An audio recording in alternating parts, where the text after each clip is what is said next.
Шолпан, қымбатты көрермендер, бағдарламамызды жалғастырамыз. Әнші Димаш Құдайберген Қазақстандағы Индонезия Республикасы елшісінің құрметті қонағы болып қайтты. Елші мырза әншіге индонезиялық тыңдармандарының ыстық ықыласын жолдап, оған ерекше сый тарту етті. Қос тарап екі ел арасындағы мәдени байланыс жайында талқылап, пікір алмасты. Кездесу соңында елші қазақстандық жұлдызға индонезиялық жанкүйерлерінің ерекше сәлемдемесін жолдады. Жалпы енді әріптестігі байланыстар дами берсін деген тілек. Димаштың жақында ғана туған күні болды ғой. Туған күнінде Бурж Халифадан да Димаштың суреті көрініп жатыр. Ана жерде де Димаш, мына жер әлемнің қанша нүктесі бар, соның барлығында Димаш. Сол кезде әкенің сезімі қандай болды екен? Төбесі көкеге бір елі жетпей қалған шығар деген ой туындады. Менде шыны керек, енді елімізді әлемге танытып жүрген Димаштай ұлды өсірген белгілі әнші Қанат Айтбаев, Қазақстанның мәдениет қайраткері, әнші, композитор, бүгін Таңшолпанның төрінде қонақта. Қанат аға, қайырлы таң. Қош келдіңіз. Ассалаумағалейкум. Уалейкум ассалям, қайырлы таң. Қалайсыздар? Денсаулықтарыңыз қалай? Қош келдіңіз. Рахмет, тамаша, сіздер жағынан тіптен керемет болып кетті. Сіз келгенде біз қатты оғанып қалдық, шыны керек. Рахмет, ықыластарыңызға. Қалайсың әйгерім? Жақсы, шүкір, аманбыз, өзіңіз жақсыз. Таң атпай, ерте тұрып, ұйқыны қиып, жұмыс істеу қиын болып жатқан жоқ па? Эфир болмаған күні ерте тұрып алып, не істерін білмей жатам. Солай.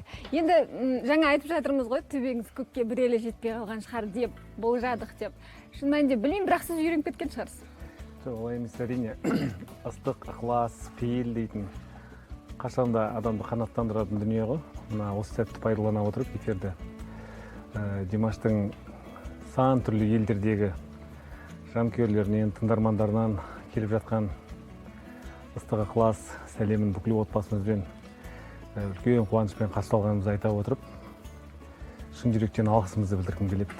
Өйткені қаншама сезім, қаншама сүйіспеншілік, әншіге деген, әнге деген бір ынтызарлық, әдемі махаббат сезімдерінің барлығын өздерінің жүрек жарды тілектерімен, әдемі сый сияпаттарымен, гүл шоқтарымен жеткізіп жатырған мына төрткүл дүниенің бүкіл төріндегі енді барлығын саралап жеке-жеке айтып шығуға мүмкін емес, өйткені соншалықты көп құттықтаулар келді. Сол осы сәтті пайдалана отырып, өзіміздің отбасымыздың атынан, Димаштың атынан, өзімнің атынан үлкен ыстық ықыласымызды шын жүректен жеткізгім келеді. Бүкіл біздің Қазақстан халқына, басқа көршілес, жалпы басқа қай құрлықтан болса да көптеген тілектерін жолдап жатқан азаматтарға алғысымыз шексіз. Біз де сізге қосыламыз, өйткені осындай ұлымызды үлкен құрметпен әлемнің әр түкпірінде қуанып жатқанда сізді білмеймін, біз мәз болдық. Енді бір сұрақ, осы Диерстің сый сияпаты өте көп, осы Димаш қалай Қытайда алғаш рет байқауда әлемге таныла бастады. Сол кезден бастап Диерс әр жерден әртүрлі тосын сыйлар жасап жүреді. Заттай болсын, Аргентинада радио ашып жатыр дейді. Чилиде ме, Перуде ме қателеспесем тағы бір радио ашылды дейді. Бір жерде кітап шығарамыз дейді, бір жерде ән жазып, өлең жазып. Соның бәрін топтастыратын. Сіздерде Димаш деп продюсерлік орталығы бар. Бір орталық немесе мұражай сияқты бірдеңе бар ма өзі? Ол ұсынысыңыз, ойыңыз жақсы екен. Негізінде мына көптеген жан-жақтан келіп жататын сый сияпаттар біздің Димаштың өзінің жұмыс жасайтын бөлмесінің ішінде топтастырылған. Бөлмеге сыйып тұр ма өзі? Енді жаңағыдай сыятын нәрселер, сыймайтын нәрселер тағы да өзінің орнын табатын кезең міндетті түрде болады деген ойдамыз. Әзірге Димаштың музыкалық студиясында, өзінің жұмыс істейтін кабинетінде осы сыйлықтардың әрқайсысы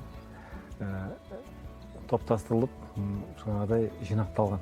Соны қарап отырған кезде шындығында да мына әр елдердегі тыңдармандардың, Димаштың өнерін жақсы көретін фан топтың мүшелерінің бір-біріне деген достық сезімі, бір-біріне деген қарым-қатынасы, Димашқа деген қарым-қатынасы сол сыйлықтардан көрініп тұрады.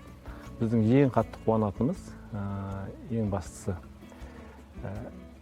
қай мемлекеттегі болмасын фанаттық топтар, жанкүйерлер, тыңдармандар өнер арқылы бір-бірін дос етіп, бір-біріне үлкен ыстық ықыласпен құрмет көрсетіп жатады, бір жөнінде өте жақсы пікірлер айтып жатады, көптеген хаттар келіп жатады.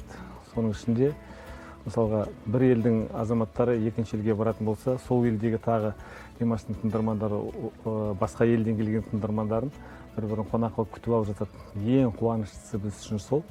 Өйткені Димаштың өнерінің айналасында топтасып, жүрегі ізгі жандар, мейірімді жандар бір-бірімен табысып, үлкен бір отбасылық ұйымға айналып жатыр. Ең қуанатын сол. Енді бүкіл әлемде шекаралар өшіп қалған заман деп айтады ғой, қазір жаһандану заманы. Сондықтан бұл Димаштың талантының танылған осы тұсы, әлемге танылған осы тұсы бір эпоха деп ойлаймын, біздің қазақ өнері тарихындағы белгілі бір кезең. Сондықтан тарихта қалу үшін деген сұрақ болатын. Қуаныш деп жатырсыз, қуаныш демекші бүгін. Енді сіздерді Димаш бір орын әрине, бірақ сіздерді Света апай екеулеріңізді мақтан тұтатын, әрдайым айтып жүретін ақтөбеліктер биыл 25 жылдық. Ақтөбенің бүгін туған күні. Кешірім сұраймын, 25 жылдық емес. Сол осы туған күніне, Ақтөбе қаласының туған күніне осыдан 25 жыл бұрын сіз Арайлы Ақтөбем деген ән жазыпсыз. Есіңізде ме? Иә, енді адам үшін жақсы көрген қаласына, жақсы көрген адамына ән арнайтындығы рас қой. Ондай әндер жазылды, иә. Міне біздің шығармашылық топ қазір сол әнді тауып алған екен. Көрермен хабардар болып отырсын, құлағдар болып отырсын, бір тыңдайық.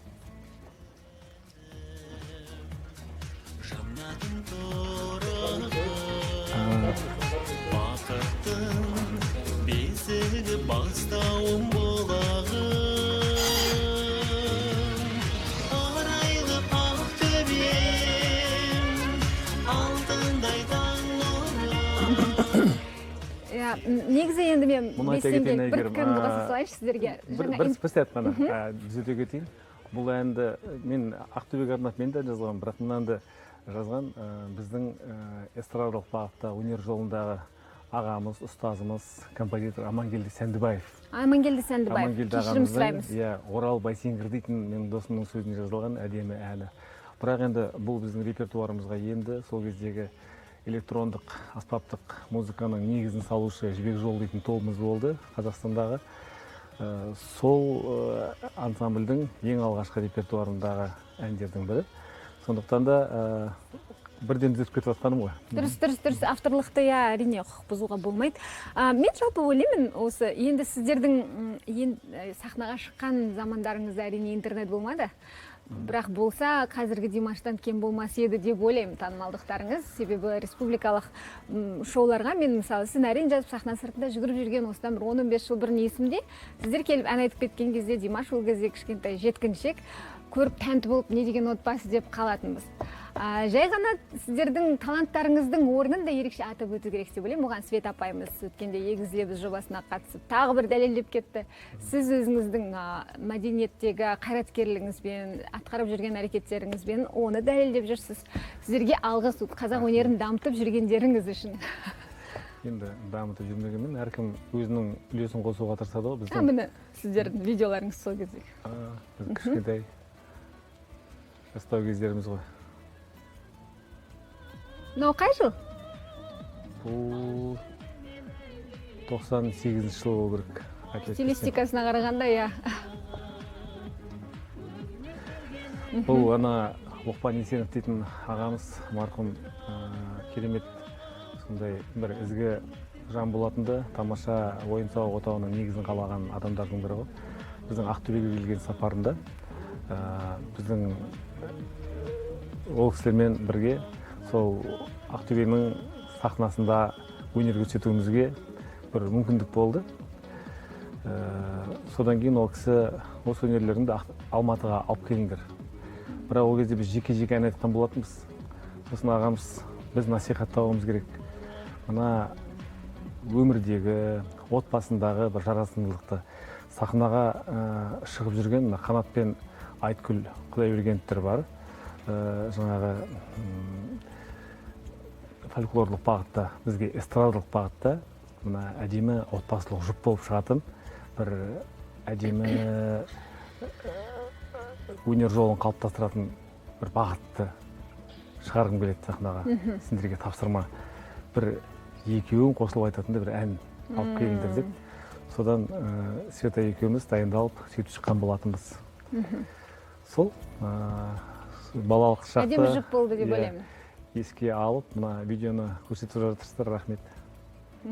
Иә, енді білмеймін, көп қойылатын сұрақ шығар, бірақ дегенмен енді Димаштың адамдық қасиеті көптеген жағдайлардағы реакция дейді ғой, көптеген ситуацияларға өзінің реакциясы, өзін ұстауы, жалпы көп халықаралық сахналарда өзін ұсына білуі, өзінің имиджіне қарап, әрине бірінші қазақ оны тәрбиелеген отбасын айтады, алғыс айтады, сіздерге тағы да бір алғыс.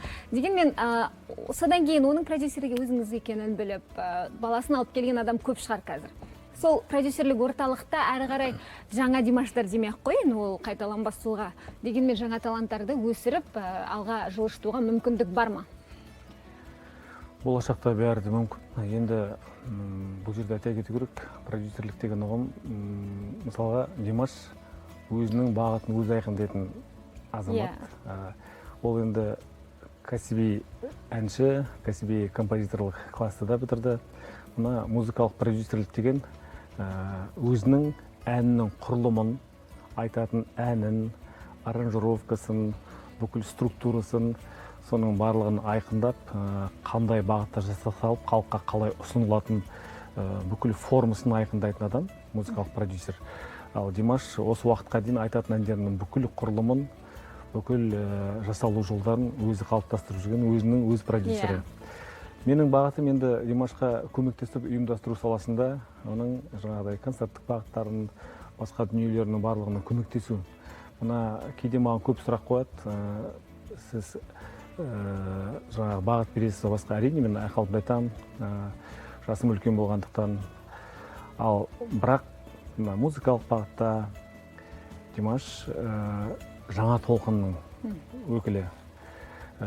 Оның өзі күледі, мен қазір жасым 27-ге келген болса, 16-17-ге келіп тұрған балдардың көзқарасы менікінен де өзгеше. Сол сияқты әр дәуірдің жастарына өздерінің жаңағы ішкі ойын сыртқа шығаруға, өзін толық көрсетуге мүмкіндік беру керек. Мысалға, біз 90-шы жылдардағы қалыптасқан ой пікірімді келіп мен Димашқа таңатын болсам, ол өспей қалар еді. Сондықтан біз әрине ақылдасамыз, кеңесеміз, ол ойларын көбінек ортаға салып отырады, бірақ қалай болғанда да шешім қабылдауды, сахнаға шығатын дүниенің, концерттің бүкіл формасының, режиссурасының, басқасының барлығын өзі бекіткенін қалайды. Сондықтан да ол енді әрбір әннің құрылымын ғана емес, бүкіл концерттің структураларын, бүкіл сахнаға шығаратын дүниелерінің барлығын өзінің ой елегінен өткізіп, өз түйіндейді. Ал енді болашақта шәкірттерге келе жатсақ, болашақта сондай өзінің ішкі айтары бар, ішкі стержні бар, ерекшелігі бар балдар бізде қазір көрініп келе жатыр. Әрине, сондай балаларды біз кейбір балдарды көз қырымызға алып жүрген сәттеріміз бар. Димаш кейбір балдарға ақыл кеңесін айтып, сол балдардың іс әрекеттеріне сырттай сүйсініп, жаңағыдай көмегін беруге тырысып жүретін кездер аз емес. Біз енді нақты қазір бір адамдармен сондай жұмыс жасап жүрміз деген ойды айта алмаймын, бірақ алдағы уақытта сондай іске келеміз деп ойлаймын. Енді оң болсын, себебі менің ойымша жаңа таланттардың талайын өсіруге мүмкіндік бар. Жаңа Димаш өз таңдайды деп қалдыңыз, оны түсіндім енді. Be with me, демек Димаштың өз таңдауы, өз бағыты. Осының бұны енді бір Димаштың шығармашылығындағы өзгешелеп, өзгеше стилистика деп қабылдады. Көпшілік көп талқылап жатыр Димаштың жаңағы академиялық жанрда ән айтатын Димашқа үйреніп қалған жұрт, оның төбелесіп жүргеніне қалай бұл деп қалды да, енді әрине образдар әртүрлі болу керек. Сіз не ойлайсыз осы туралы? Жалпы сахнаға шығатын әнші ол бір тұтас өнер көрсетуші тұлға. Ол актер де болу керек, ол биші де болу керек, ол әнші де болу керек. Жалпы мына үлкен психологиялық құбылысты халыққа ұсынған кезде айтқан әніңмен сен халықты сендіре алуың керек. Жалпы суда жүзген балықтай болып, мысалға еркін сезінетіндей формада болу керек деген оймен өскен Димаш. Тек қана бір бағытта ән айтпай, әртүрлі қырымнан өзімді көрсете алсам деп. Мысалға, ол енді кешегідей академиялық бағытта кроссоверлік формада халыққа көбірек танылып келе жатқан болса, ол басқа қырдан да ән айта алатын, өзінің ішкі жан дүниесін көрсеткісі келетін. Басқа қырын көрсетті. Иә, көрсетті. Енді Бейбизми Димаштың өзінің композиторлық шығармасы бір қарағанда жеңіл сияқты болып көрінгенмен, оны орындай қою аса оңай деп айта алмас едім. Оның структураларының барлығын аранжировкалық мына Ерлан тағы да басқа шығармашылық балдармен бірлесе отырып жүзеге асырған кезде Димаштың өзінің бала кезінен қатты жақсы көретін ән әлемдегі керемет жарық тұлға Майкл Джексонның өнеріне сүйсіне отырып, соның стилистикасына жақын қылып жасағысы келді, соны жүзеге асырды. Ал енді мына клипте бұл Димаштың жағымды кейіпкерден гөрі жағымсыз кейіпкерді ойнай отырып, енді актердің әртүрлі қырын шеберлігін көрсеткісі келген ойдан туындаған дүние. Және енді Димаш бала кезінен спортқа өте әуес болып, бала кезде киноға түсем деп армандайтын, соның бір кішкентай көріністерін көрсеткісі келген. Тамаша. Енді бізде, Қанат аға, айып етпеңіз, бізде эфир уақыты шектеулі, бірақ сұрақ көп. Шыны керек, бүкіл шығармашылық топтың сұрағы көп. Мысалы, бізде сіздің бір жас кезіңіздегі Мәскеуде түскен суретіңіз бар. Қазір көрсетеді, қыздар, жігіттер. Сол кездегі Қанат Айтбаев қандай бағыттарды армандап жүрді? Міне көріп тұрса, қолымда Ямаха, қолымда Ямаха, мүлдем басқаша стильдегі жігіттер. Бұл енді жас кездері 20-21-дегі кезім болу керек. Сіз өз шығармашылығыңызда қандай бағытты армандадыңыз? Шығармашылықта бағытта осы қазақтың ән күйлері көбірек шықса екен, насихатталса екен деген ой, бірақ Майкл Джексон стилі ма, әлде халық аспаптар әндері ма, әлде эстрада ма? Әртүрлі болды. Ол кезде өзің айтқандай бағанағыдай интернеттік ауқым бізде көп болған жоқ қой. Сондықтан біз әрине Майкл Джексонды, тағы да Альбаноны да, енді италиялық әншілерді де, америкалық әншілерді де, қазақстандық әншілерді де бәрін сүйсініп, тыңдап, бағытталып, үйреніп жүрдік. Бірақ мен бала кезімнен армандайтынмын, біздің қазақтың ән күйлері халықаралық шеңберде орындалатын болса екен. Мына арманыңыз орындалып жатыр. Сол арманым қазір енді сол Димаштың шығармашылығымен жүзеге асырып жатқаныма алғаш. Үлкен адам болу үшін арманда, үлкен арман керек екен адамға дейді ғой Мұхтар Шаханов. Міне, Қанат аға, енді сіздің ұлыңыздың және отбасыңыздағы өзге балалардың, жалпы отбасылық идеялық армандарыңыздың әлі де үлкен деңгейлерде орындалатынына күмән жоқ. Сізге күш қуат берсін. Отағасы ретінде көпті бітіреді деп үміттенеміз. Сеншілеріңізбен студиямызға келіп тұрыңыз. Жақсы, рахмет. Әттең уақыт шектеулі. Сізге көп рахмет. Рахмет сізге. Ал біз қымбатты көрермен, сіздермен қоштасамыз. Келесі аптаға дейін амандықта, саулықта.